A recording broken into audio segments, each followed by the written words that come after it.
How does receiving communion transform my life outside the Mass?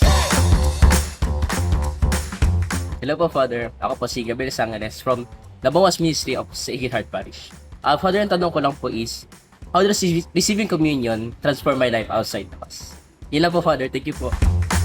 There is a saying, you are what you eat, which traces its origin to Jean-Briel Savarin. The English translation of this statement he originally wrote in French is, tell me what you eat and I will tell you who you are. Itong kasabihan na to ay merong samot-saring pagpapakahulugan. Some interpret this as the possible illnesses that one may acquire based on his or her diet. It can also mean good health courtesy of healthy diet. Pwede rin po itong ma-interpret na pagpapahayag tungkol sa economic standing ng isang tao, kung mayaman ba o mahirap based sa kanyang kinakain. Anong koneksyon naman ito sa pagtanggap ng banal na komunyon? Ayon sa ating pananampalatayang Katolikong Kristiyano, ang palagiang pagtanggap ng banal na komunyon na totoong katawan at dugo ni Kristo sa loob ng banal na misa ay mayroong direct implication sa ating pag-araw-araw na pamumuhay. For we are to be parts of the body of Christ